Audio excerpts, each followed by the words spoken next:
My dad and his wife Patsy live in Bartlesville, which is my hometown. They just moved into a new house a few weeks ago and they're just getting all settled. So I think it's high time I deliver them some dinner. I am going to make a menu of comfort foods that my dad especially loves, and I'm going to start with his greatest love of all, chocolate, in the form of brownie truffles to be exact. So I'm going to make the brownies first.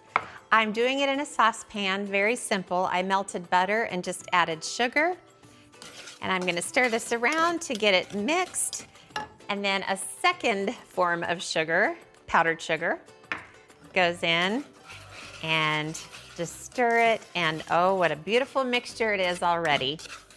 Okay, that is all mixed together. So these are brownies and that requires chocolate. So I have some chopped bittersweet chocolate and I'm dropping it in while this sugar butter mixture is really hot.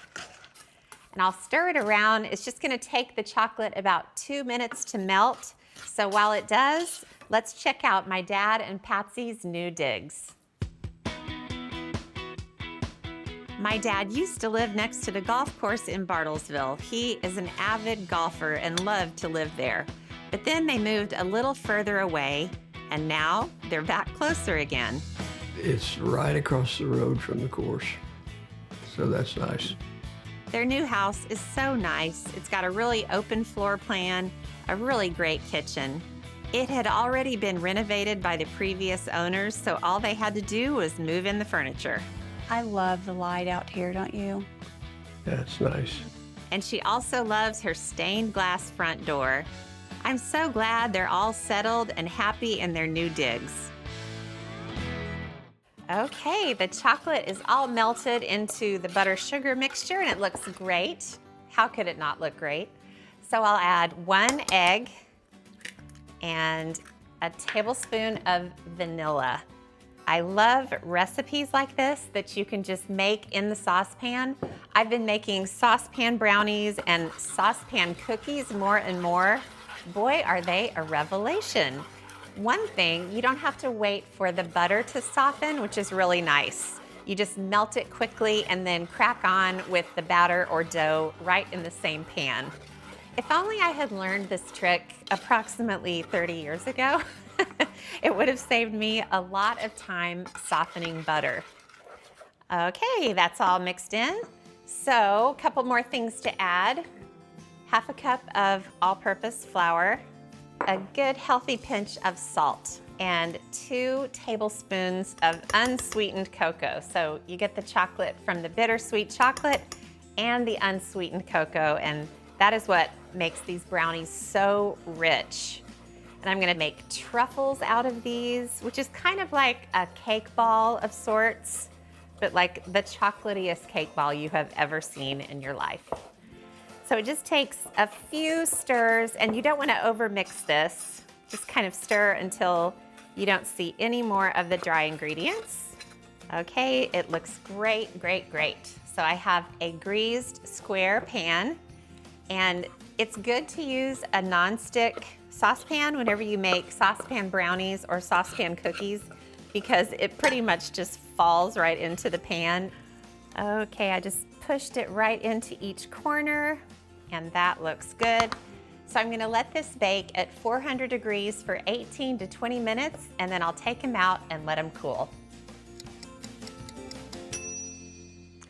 The brownies are all baked and I let them cool, and then I used a bench scraper to just break them up into little squares, and I am putting them into the food processor because I'm gonna pulverize the heck out of these and then roll them up for the truffles. And it is all I can do right now not to pop one of these squares of brownie in my mouth because they look delicious. So I'm gonna use cream cheese as the binder for the brownie truffles, pardon me. It's softened cream cheese, and I'm gonna let the food processor completely mix this together until it's just a chocolate masterpiece.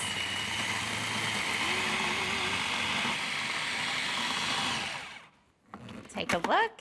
Oh, that looks great. Adding cream cheese instead of icing whenever you're making brownie balls or cake balls, really is a great solution because it's not overly sweet.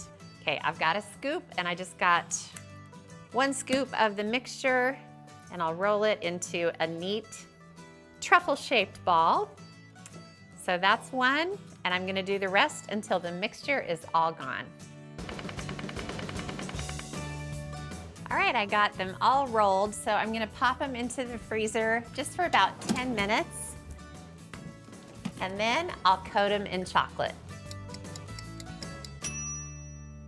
Okay, the little brownie balls have chilled in the freezer, so I have melted dark chocolate to go over the bittersweet brownies. Ooh, this is gonna be such a treat. So I'll drop a truffle in and move it around, get it totally covered in the chocolate. And this chocolate isn't too thick, which is nice, but I pick it up with a fork to let the excess drip off. You can tap the sides just a little bit if you need to. So when that looks all smooth, I'll take it over and put it on wax paper on a sheet pan. And I have very finely chopped pistachios, and while the chocolate is still soft, I'll sprinkle on a nice little topping. And now I'm gonna do the exact same thing with the rest of the brownie balls. Okay, look at these beautiful brownie truffles. They look good enough to eat. So I'm gonna pop these into the fridge while I make the rest of the dinner, and then I'll pack them up just before I go. My dad is gonna love these, and I sure love my dad, so it's the perfect fit.